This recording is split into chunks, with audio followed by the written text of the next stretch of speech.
Mi hijo me arrebató la tarjeta de la mano frente a todo el mundo. Dijo que las medicinas eran puras fregaderas y que su coche era la prioridad. Tenía 40 años, una camisa de marca y la certeza de que su vieja madre se iba a aguantar una vez más. Tenía razón en una cosa. Me aguanté. Pero lo que no sabía era que, mientras caminaba de regreso a casa con las manos vacías y la pierna punzándome de dolor, yo ya estaba armando el fin de su mundo, ladrillo por ladrillo, en silencio. Pero antes de continuar, checa si ya estás suscrito al canal y escribe en los comentarios ¿desde dónde estás viendo este video? Nos encanta saber hasta dónde están llegando nuestras historias. Mi nombre es Concepción. Tengo 72 años. Fui cocinera de una primaria pública por 31 años y saqué adelante a mi hijo sola desde que tenía 4 años. Sé lo que es despertarse cuando todavía está oscuro, subir al camión lleno a las 5 de la mañana con la nariz enterrada en la axila de un desconocido, y aún así llegar a la cocina de la escuela sonriendo porque 400 niños dependían de mí para comer. Sé también lo que es tener el corazón roto por quien más has amado en la vida. La farmacia de Don Benito era la única en la colonia que todavía les fiaba a los ancianos, una de esas farmacias de barrio con estantes de madera oscurecida y ese olor a alcohol mezclado con loción de San Juan que la hija del dueño colgaba detrás del mostrador. Aquella tarde de miércoles, el ventilador de techo estaba descompuesto y el calor de febrero en la Ciudad de México pesaba como una cobija mojada sobre todos en la fila. Yo sostenía la cajita de mi medicina para la artrosis con las 2 manos, como si fuera algo de mucho valor. Y lo era. Costaba 1,200 pesos, un dinero que yo había apartado con cuidado de mi pensión, recortando de aquí y de allá, dejando de comprar el yogur que me gusta, eligiendo pollo en lugar de res. No era un lujo. Era lo que me permitía levantarme de la cama sin gritar de dolor. Había 3 personas delante de mí. El ventilador de piso que Don Benito había improvisado en el mostrador echaba un aire caliente que ni refrescaba. Yo estaba tranquila, con la tarjeta ya en la mano, pensando si pasaba al tianguis de regreso para comprar 1 kilo de zanahorias. Fue cuando la puerta de vidrio de la farmacia se abrió con un empujón que hizo que todos voltearan. No necesité mirar. Reconocí el paso, pesado, apurado, con esa cadencia de quien cree que el mundo tiene la obligación de abrirle paso. Era Fabián, mi hijo. 40 años a cuestas, una playera tipo polo de diseñador que yo sabía cuánto costaba porque ya la había lavado y planchado más de 100 veces, y el llavero del coche colgando del dedo índice como si fuera un trofeo. No dijo buenas tardes, no preguntó si yo estaba bien. Se saltó la fila con la naturalidad de quien se corta el cabello, se paró a mi lado, y antes de que yo entendiera qué estaba pasando, me quitó la tarjeta de la mano con una fuerza que me dejó una marca roja en el dedo meñique. Mamá, ¿qué tontería es esta? ¿Otra vez vas a gastar más de 1,000 pesos en medicina? Su voz era fuerte, no del tipo que se escapa sin querer. Era fuerte a propósito, la voz de quien quiere público. Miré la cajita en mi mano izquierda. Luego lo miré a él. Intenté hablar bajo. Intenté mantener la dignidad que me sobraba. Le dije que era mi medicina, que la necesitaba, que el dolor en las piernas estaba difícil. Él agitó mi tarjeta en el aire con una sonrisa de lado que yo conocía desde que tenía 12 años. La misma sonrisa con la que me pedía dinero para cosas que sabía que yo no debía darle. Dijo que dolores tenemos todos. Dijo que yo me la pasaba sentada todo el día viendo la tele y que no necesitaba medicinas caras. Dijo que el pago del coche vencía ese día y que, si su nombre llegaba al buró de crédito, sería mi culpa. Y se salió. La campanita de metal que anunciaba la entrada y salida de la puerta sonó como si fuera el fin de algo. Me quedé parada en medio de la farmacia, con la cajita en el regazo y la mano derecha todavía levantada, vacía.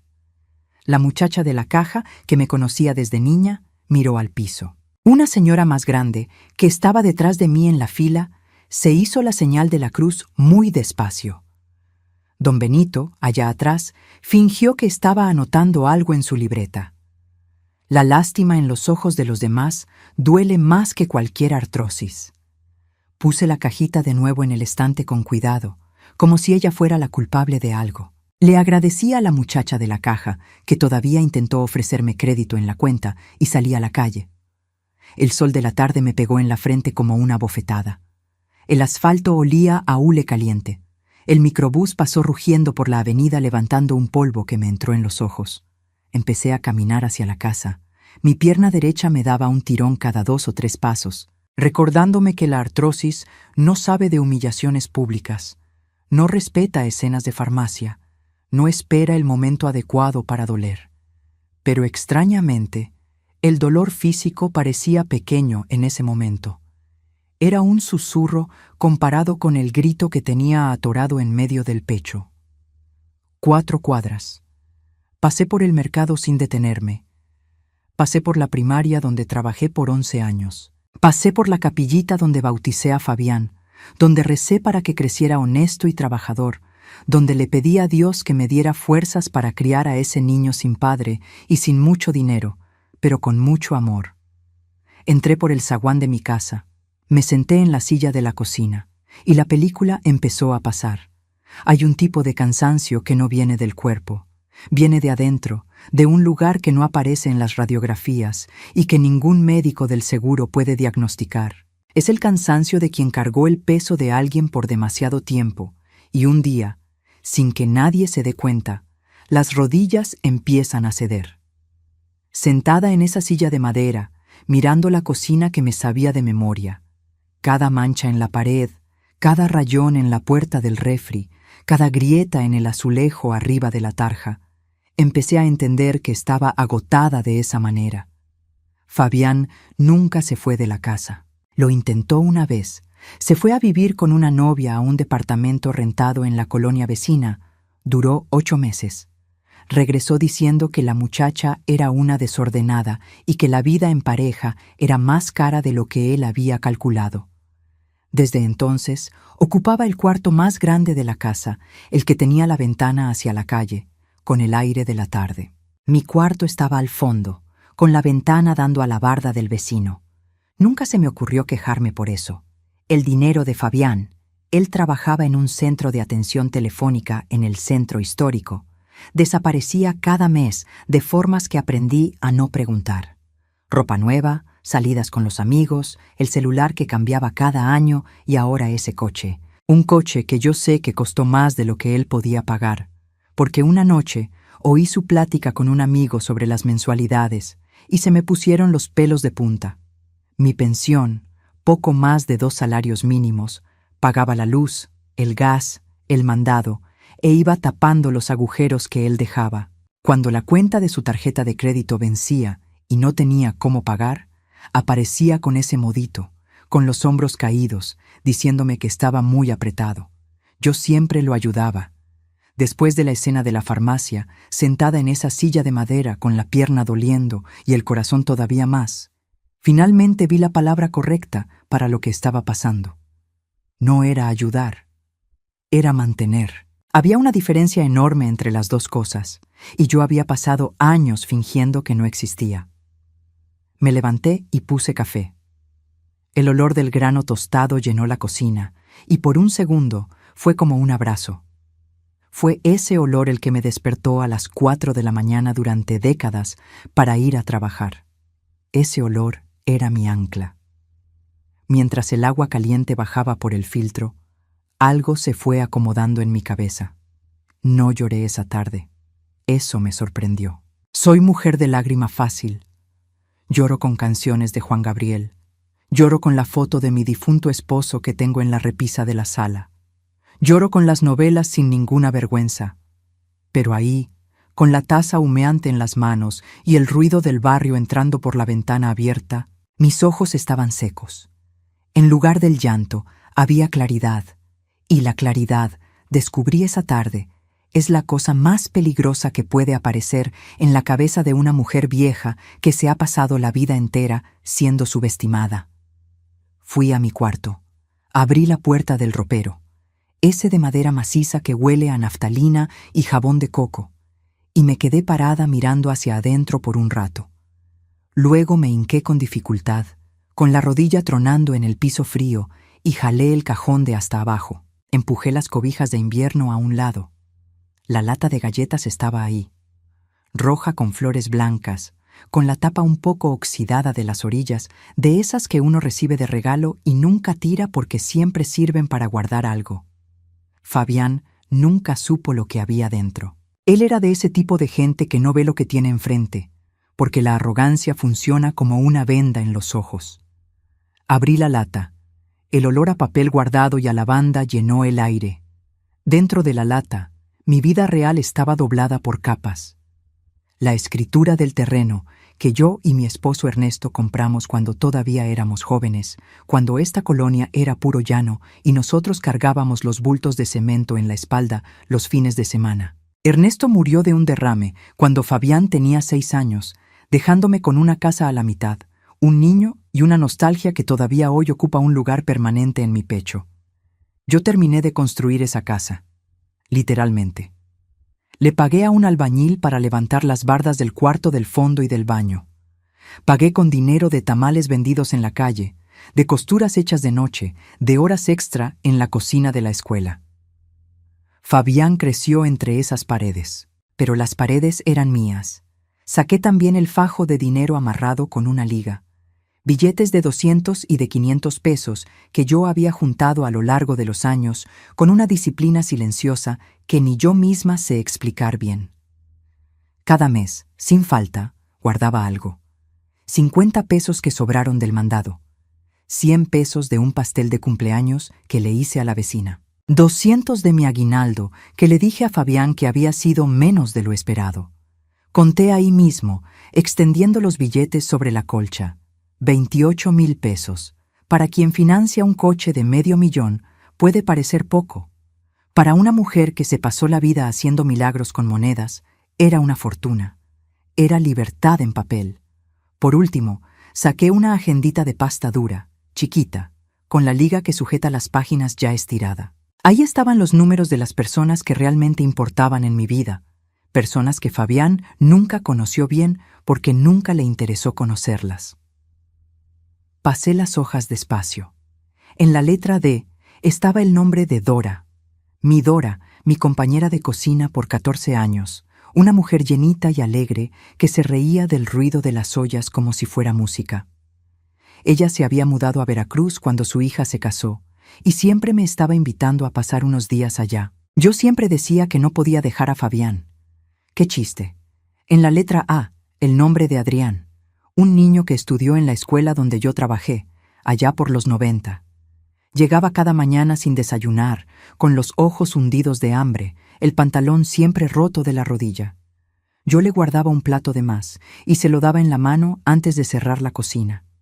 Le di consejos de madre cuando su mamá no estaba en condiciones de dárselos. Le dije que el estudio era el único camino. Adrián hoy tiene una notaría en el centro de la ciudad. Me encontró hace 3 años en el súper, me abrazó llorando frente a todos y me puso su tarjeta en la mano, diciéndome que yo le había salvado la vida y que podía llamarlo a cualquier hora del día o de la noche para lo que fuera. Cerré la agendita. El plan se estaba formando en mi cabeza, pieza por pieza, con esa calma fría que viene cuando uno finalmente deja de tener miedo. Fui al teléfono fijo en la sala. Todavía tengo uno. Soy de la época en que el teléfono fijo era señal de responsabilidad. Y llamé al banco. Esperé en la fila de atención electrónica con la paciencia de quien ha frito 1000 empanadas. Cada minuto de música de espera era un ladrillo más en la pared que yo estaba construyendo. Cuando la señorita me atendió, pedí el bloqueo de la tarjeta por robo. No dudé en la palabra, porque eso era lo que había pasado. No importaba que el ladrón hubiera salido de mis propias entrañas. El robo tiene nombre, sin importar quién lo cometa. La muchacha confirmó el bloqueo. Colgué el teléfono y me quedé mirando el aparato por un momento. La tarjeta que estaba en el bolsillo del pantalón de Fabián en ese instante era un pedazo de plástico inútil. Y él todavía no lo sabía. Mientras la noche llegaba a la ventana de la sala, yo empacaba mis cosas. No era una maleta grande, una de tela de cuadros que usaba para viajar cuando todavía viajaba, que estaba arrumbada en lo alto del ropero con una capa de polvo sobre el cierre. Puse dentro mi ropa sin mucha ceremonia, los suéteres que uso en invierno, mis faldas cómodas, 2 vestidos, mis documentos, la escritura, el dinero envuelto en una bolsa de plástico. Todo lo que realmente necesitaba cabía en una maleta mediana. 40 años de vida en esa casa y lo esencial cabía en una maleta mediana. Hay algo doloroso y al mismo tiempo liberador en darse cuenta de eso. Escribí una nota con letra redonda y la dejé debajo del control de la tele. El primer lugar donde Fabián miraría al despertar, porque su primer acto cada mañana era prender la tele antes que cualquier cosa. Escribí que había salido temprano al mercado, que iba a aprovechar para arreglar unas cosas en el banco, que volvería antes de la comida. Mencioné que iba a tratar de conseguir ese sazonador para la carne que tanto le gustaba. Él iba a leer eso, iba a sonreír con esa sonrisa de superioridad, y se iba a sentar en el sillón esperando a que yo regresara con bolsas y comida y su misión. Se iba a quedar sentado esperando. A las 4:30 de la mañana, poniéndome mis tenis más suaves en la oscuridad del cuarto, sentí por primera vez en muchos años que me estaba despertando para mí misma, y no para servir a nadie. La maleta pesaba, pero su peso era infinitamente menor que el que yo había cargado en la espalda por décadas. Cerré la puerta de la entrada con cuidado de ladrona y atravesé el patio pisando despacito. El aire de la madrugada me pegó en la cara y fue como el primer respiro después de mucho tiempo bajo el agua. La colonia estaba quieta. Un gato cruzó la calle frente a mí sin mirarme. Las estrellas todavía se veían en el cielo, el tipo de cosas que uno deja de ver cuando vive agachada. Caminé hasta la parada del micro. A cada paso, la culpa intentaba aparecer, como siempre lo hace. La voz de la culpa tiene el mismo tono que todas las cosas que nos amarran, susurrante, razonable, dando argumentos. Decía que él era mi hijo, que yo había prometido cuidarlo, que una madre no abandona. Pero otra voz, más antigua y más honesta, respondía que cuidar no es lo mismo que deshacerse una misma, que amor no es lo mismo que servidumbre, y que nadie abandona a nadie al decidir que merece ser respetada. El micro apareció en la curva con las luces cortando la neblina rala. Subí con dificultad el primer escalón, pero subí. El viaje hasta Veracruz duró varias horas. No me dormí. Me quedé mirando por la ventana mientras el mundo despertaba, viendo la luz del sol nacer primero sobre el campo y luego sobre los techos de lámina y teja, pintando todo de un naranja que parecía una promesa. Dora estaba en la puerta de su casa cuando el taxi me dejó en la calle. Llevaba un delantal floreado y tenía una cuchara de madera en la mano que bajó despacio cuando me vio bajar con la maleta. No necesité explicarle nada. Ella conocía el peso que uno carga cuando finalmente decide soltar. Me abrazó ahí mismo, en la calle, y me llevó para adentro con olor a café de olla y a pimienta, y durante 5 minutos enteros dejé que el silencio cuidara de mí. Fabián empezó a darse cuenta en la tarde de ese mismo día. Yo había apagado las notificaciones, pero cada hora miraba el celular. Los primeros mensajes eran con el tono de quien todavía cree que tiene el control. ¿Dónde estás? ¿El mercado se está tardando? ¿Ya es casi mediodía? Luego el tono fue cambiando, como el cielo cuando llega la tormenta. El pago del coche había vencido. El banco le había llamado. La tarjeta estaba bloqueada y no podía pagar nada. Guardé el celular en la bolsa y fui a ayudar a Dora a pelar yuca para la comida. A la mañana siguiente llamé a Adrián. Él contestó antes del segundo timbrazo, y cuando me reconoció, su voz cambió. Se puso más presente, más atento, de esa forma de quien sabe que debe una deuda que nunca podrá pagar por completo. Se lo conté todo sin que me temblara la voz, sin llorar, con la objetividad de quien ya terminó de sufrir y está en modo de resolver. Adrián escuchó en silencio. Cuando terminé, se quedó callado por unos segundos y luego dijo, con esa voz grave de notario experimentado, que yo había hecho todo bien. El bloqueo de la tarjeta, la salida, los documentos que me llevé. Me preguntó si quería que él tomara alguna medida legal con respecto a la casa. Dije que sí, que quería a Fabián fuera de ahí, por la ley y dentro del plazo, que la casa era mía, que yo la había construido con mis propias manos y que no pensaba dejar que sirviera de refugio para quien me había tratado como a un mueble viejo. Adrián dijo que se encargaría de todo. Iba a preparar la notificación extrajudicial, iba a dar un plazo formal de 30 días para desocupar, y se iba a asegurar de que todo se hiciera conforme a derecho.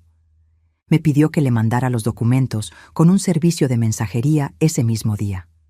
Cuando colgué, Dora estaba en la puerta de la cocina con 2 vasos de agua de Jamaica en la mano. No preguntó nada, solo me entregó el vaso.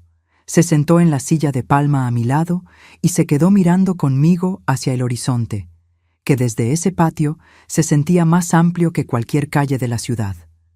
El mensajero llegó al final de la tarde. Cuando firmé la carta poder, mi mano no tembló. Cada letra de mi nombre, escrita ahí, era una declaración. Yo existo, yo importo, yo soy dueña de mi historia. Y el reloj empezó a correr. Los días en Veracruz tenían una textura diferente a todo lo que había vivido en los últimos años. Me despertaba con el ruido de los pájaros y el aire que olía a tierra mojada. Tomaba café sin prisas, sin oír puertas azotarse o a alguien exigiendo que la ropa estuviera planchada o la cena lista. Caminaba por la plaza en la mañana con Dora, sintiendo el aire fresco, y descubrí que mis piernas me dolían mucho menos que en mi antigua colonia. Fui a la farmacia el segundo día y compré mi medicina para la artrosis con los billetes de mi ahorro. Guardé la cajita en la bolsa con cuidado, como si fuera algo sagrado, y lo era. Era el símbolo de que nadie más iba a decidir si mi dolor merecía o no ser atendido. Fabián llamó 43 veces en 3 días. Lo sé porque Dora, curiosa como ella sola, se puso a contarlas. No contesté ninguna. Al 10º día, Adrián me llamó para decirme que el actuario había entregado la notificación en sus manos. Fabián había firmado de recibido. Según el reporte, se puso blanco como papel. Intentó alegar que la casa era suya por derecho, que yo me había vuelto loca, que aquello era inhumano. El actuario le explicó, con la paciencia cansada de quien hace eso diario, que la ley no funciona a base de gritos ni de derechos inventados. Cuando Adrián me contó que Fabián se había quedado sin reacción al final, solo con el papel en la mano y los ojos fijos en el suelo, no sentí alegría. Sentí esa cosa extraña, que es una mezcla de alivio y tristeza. El sentimiento de quien ve la caída de una ilusión que duró demasiado tiempo. Contesté su llamada al 12º día. La voz que llegó del otro lado de la línea no era la del hombre que se saltó la fila de la farmacia y agitó mi tarjeta en el aire como si yo fuera una niña. Era una voz más fina, con las orillas de la arrogancia lijadas por la realidad. Intentó amenazar primero. Dijo que eso era abuso, que yo estaba siendo cruel, que le iba a contar a todos los parientes. Lo dejé hablar. Luego le dije, con la voz serena, que la casa tenía mi nombre en la escritura, que mi abogado tenía todos los papeles, y que si no se salía en 30 días, la policía lo iba a sacar frente a todos los vecinos. Mencioné específicamente a doña Francisca, que vivía al lado y que siempre estaba al pendiente de todo lo que pasaba en la calle. El silencio del otro lado fue largo. Luego preguntó, con esa voz que reconocí como la del niño de 6 años que tenía miedo a los truenos, si realmente yo sería capaz de hacerle eso a mi propio hijo. Respiré el aire de la tarde antes de contestar. Le dije que yo había sido capaz de criar a un hijo sola, de levantar paredes con mis propias manos, de defender la comida de 400 niños frente a hombres que querían robarse el presupuesto, y que sí, que era perfectamente capaz de defender lo que era mío. Colgué sin esperar respuesta. Dora, que había fingido estar regando las macetas, pero obviamente estaba oyendo todo, vino hacia mí con una expresión de quien acaba de ver una escena de película. Nos quedamos sentadas en silencio por un rato, viendo el cielo oscurecerse. Al 20º día, el banco fue por el coche. Adrián me lo contó por teléfono. El remolque apareció en la calle temprano. Fabián intentó cerrar el zaguán. Lloró en la banqueta frente a toda una calle de vecinos que lo habían visto portarse como rey durante años. Se llevaron el coche, y con él se fue la última capa de su teatro. El 30º día cayó en un viernes de cielo nublado. Adrián fue a buscarme hasta Veracruz en su coche. Dijo que yo no iba a regresar a mi propia casa de otra forma que no fuera con la frente en alto y alguien al lado que me respetara. Hicimos el camino en silencio casi todo el tiempo, viendo por la ventana cómo el paisaje cambiaba del verde de la costa al gris de la ciudad. Mi bolsa negra estaba en mi regazo. La escritura, dentro de un sobre, estaba conmigo. Cuando el coche dio la vuelta en mi calle, mi corazón dio un salto, pero luego se calmó. La calle estaba igual que siempre. El bache arreglado a medias, la tiendita de la esquina, el perro durmiendo en la banqueta. Pero había un silencio diferente. Doña Francisca estaba en su puerta, fingiendo que barría. Se detuvo cuando el coche se paró. Bajé despacio. Adrián bajó justo detrás, con su portafolio y ese traje oscuro que le daba una apariencia imponente de quien representa la ley, porque eso era exactamente lo que representaba en ese momento. El zaguán rechinó como siempre. El patio estaba vacío sin el coche. La puerta de la sala estaba entreabierta. Fabián estaba en medio de su cuarto, cerrando el cierre de una maleta de lona vieja, de esas baratas. Llevaba una playera sencilla, sin marca alguna, arrugada. Su cabello se veía diferente, sin el gel que siempre usaba. Parecía más joven y más viejo al mismo tiempo. Levantó los ojos cuando la luz de la puerta cambió. Me vio del brazo de Adrián, con la espalda derecha y la mirada firme. Se quedó parado. Adrián tomó el control de la situación.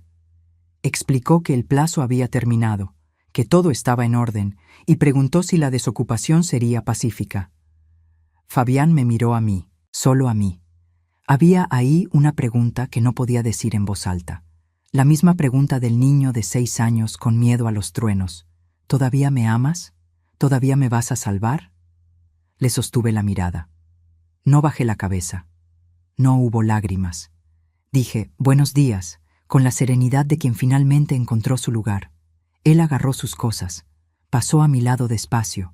Olía a ropa guardada y a derrota. En la puerta se detuvo un segundo, con los hombros caídos, sin las llaves del coche que ya no existía. Dijo que se iba a casa de un primo en Iztapalapa, que el primo lo iba a dejar quedarse un tiempo. Le dije que Dios lo acompañara. Le dije que esperaba que la vida le enseñara lo que yo había intentado y que su orgullo no lo dejó aprender. Se fue. Caminó por el patio, abrió el zaguán, dio la vuelta a la izquierda sin mirar a ningún vecino y desapareció en la esquina. Me quedé parada en la puerta de mi sala, mirando el espacio vacío donde él había estado. Luego miré hacia adentro, a la casa que yo había construido con el dinero de las empanadas y los pasteles, con el sudor de madrugadas frías y tardes calientes, con la terquedad de una mujer que no aceptó que la muerte de su esposo fuera el fin de su historia. Las paredes estaban sucias, la tarja llena de trastes, el piso necesitaba una trapeada. Adrián, detrás de mí, me habló sobre poner la casa en renta, sobre una inmobiliaria, sobre la mejor forma de que la propiedad me diera para vivir tranquila. Escuché todo, acepté todo, y ese mismo día pusimos el anuncio. La pareja que se fue a vivir ahí, 2 maestros de primaria, gente tranquila con una niña chiquita, me mandó un mensaje una semana después diciendo que el patio les parecía muy bonito y que iban a plantar cilantro y chiles en la orilla. Me puse feliz de una forma que no esperaba sentir. Hoy, a mis 72 años recién cumplidos, vivo en un cuartito que la hija de Dora construyó para mí al fondo de su casa. Un cuarto amplio, un baño con barras de seguridad y una cocina con estufa nueva que yo quise comprar porque nunca he podido estar lejos del fogón. Las tardes de miércoles, Dora y yo hacemos comidas para repartir en las plazas. 50 lonches, con frijoles refritos como los que aprendí a hacer en la escuela, con guisado y tortillas calientes. El hijo de Dora lleva todo en su camioneta al centro. Alimento a quien tiene hambre de comida. no a quien tiene hambre de consumirme a mí.